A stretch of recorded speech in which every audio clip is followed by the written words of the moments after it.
Multiplication of algebraic terms. The increasing multiplication is repetitive. For example, if we say 2 multiplied by 3, we mean 2 should be repeated 3 times. 2 multiplied by 3 is the same thing as 2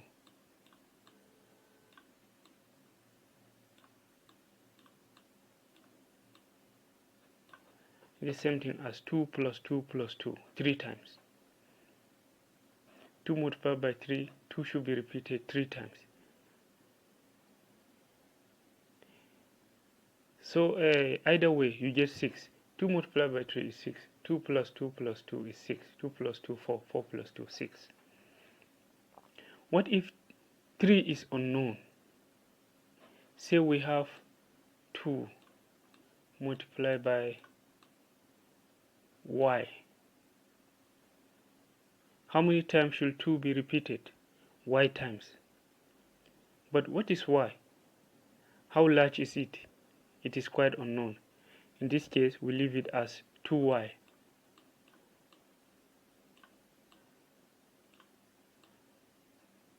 We leave it as 2y.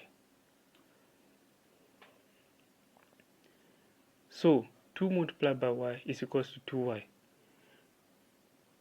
What if all the operands are variables? What happens? Then one of two things may happen. They may be either, let me use this. Oops.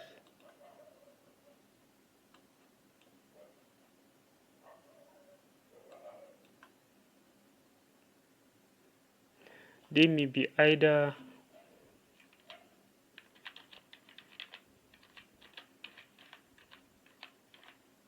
like variables, or they may be unlike variables.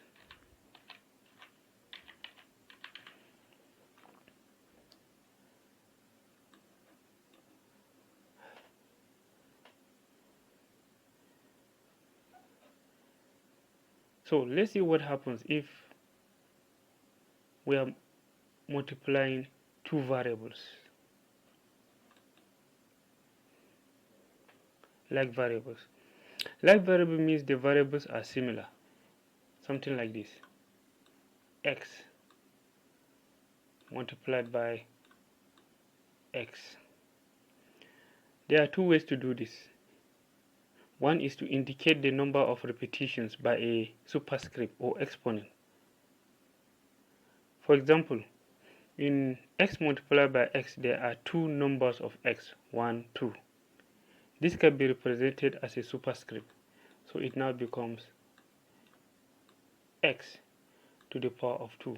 The exponent 2 is indicative of the number of x multiplied together. Similarly, if we say x multiplied by x multiplied by x, we have 3x here. So what are we going to get? To be x cubed, x to the power of 3. Why? Because there are 3x multiplied together. There's a repetition in all this. For example, if we have a y cube, y cube means y multiplied by y multiplied by y, 3 y's. What of y to power 4? The same thing. Y 4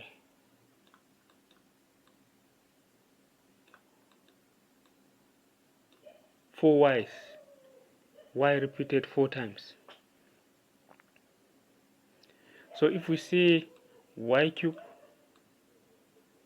multiplied by y to power 4, what are we going to get? If we are using the repetitive method, we'll say y, y, y. That's the y cube. And add it to another y, y, y, y. 4y, that is y to power 4.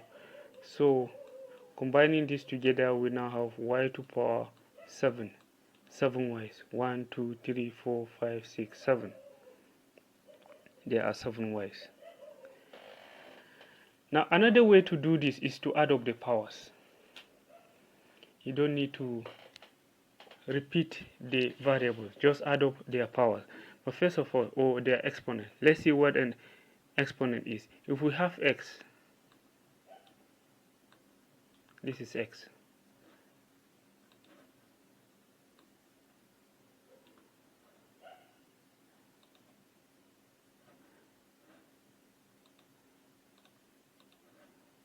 So if you have x,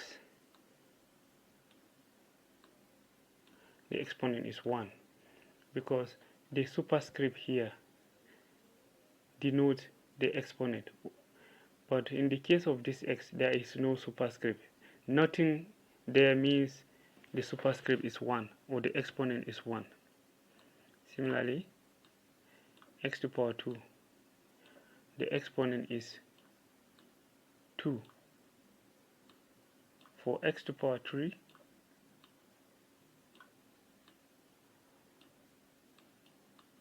the exponent is 3. Now in multiplying variables, like variables, we usually add up the powers or exponents. So if we have x multiplied by x squared,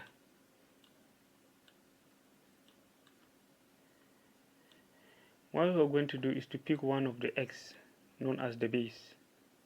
Then we add up the powers.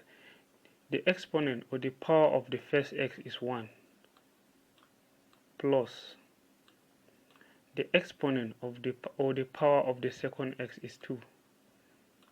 So adding the exponents together, we have x to the power of 3.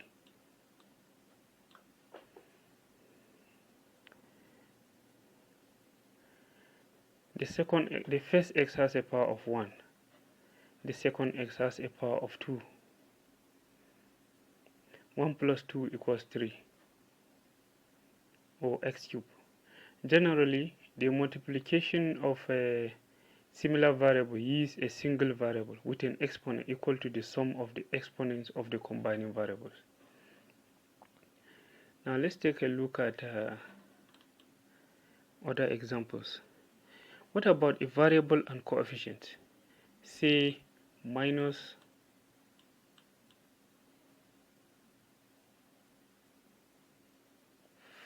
4y multiplied by 2y. Minus 4y multiplied by 2y. A simple rule has been proposed for this. This is similar to the rules for multiplication of numbers. Let's check out the rules. First, multiply the coefficients. Then multiply the variables. Next, multiply the signs, at the end of which you apply the result of the sign multiplication to your answer. So, if we are going to, the rules indicate that we multiply the coefficients separately, then we multiply the variables separately. Now we have a minus 4y multiplied by 2y.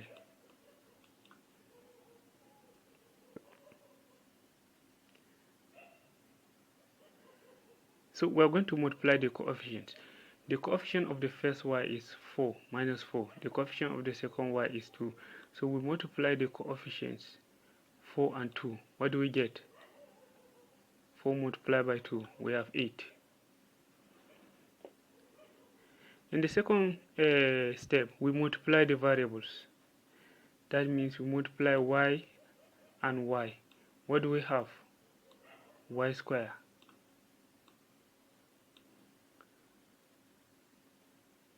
So we have multiplied the coefficients separately. 4 multiplied by 2, we got 8. And we have multiplied the variables separately, y and y, giving y square. The next thing is to multiply the signs. The sign of the first term is a negative. Okay, let me get down here. It's a negative. The sign for the second term, 2y, is a positive. Negative multiplied by a positive gives us a negative.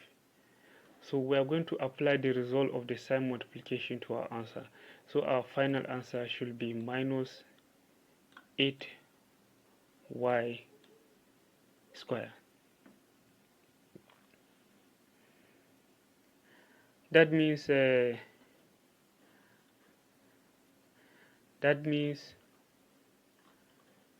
minus 4y multiplied by 2y gives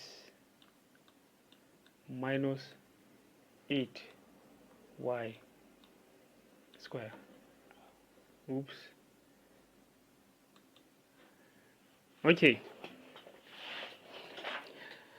Let's move on to unlike variables.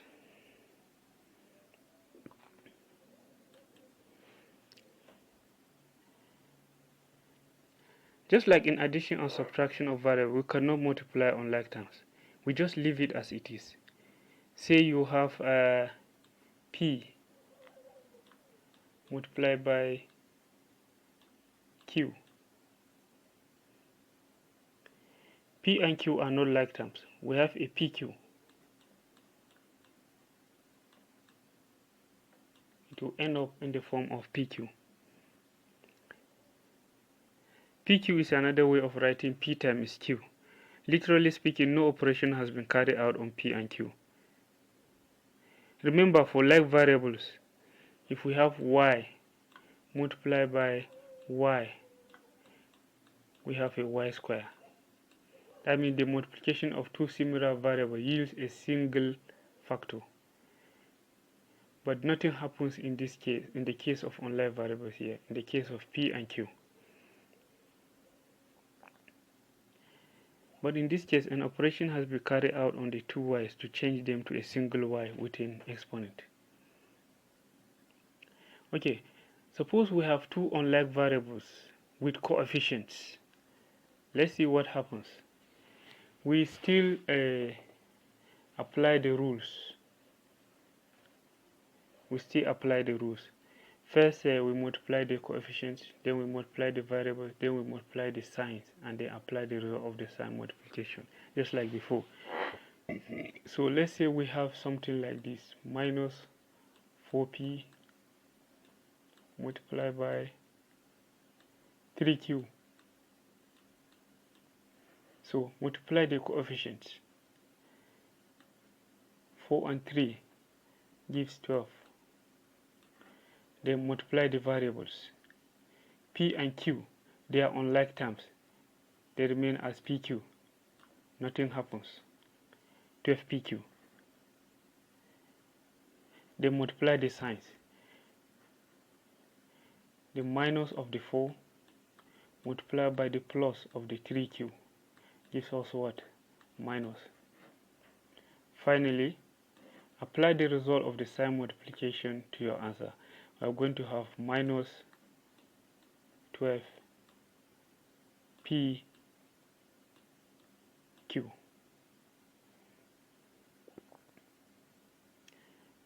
So our answer is 12pq when we apply the negative sign. Okay, in summary,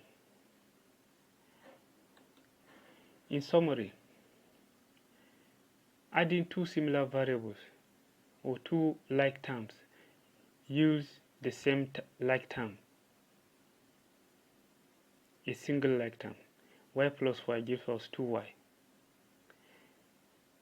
But in multiplication, multiplying two like variables yields a single variable, which is not a like term when compared to the combining variables.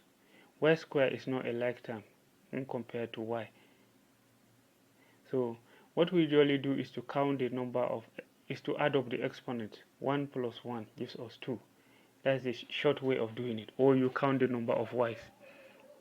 In addition, you don't add unlike terms. X and y are unlike terms. We leave it like that, x plus y. The same thing with multiplication. X dot y means xy.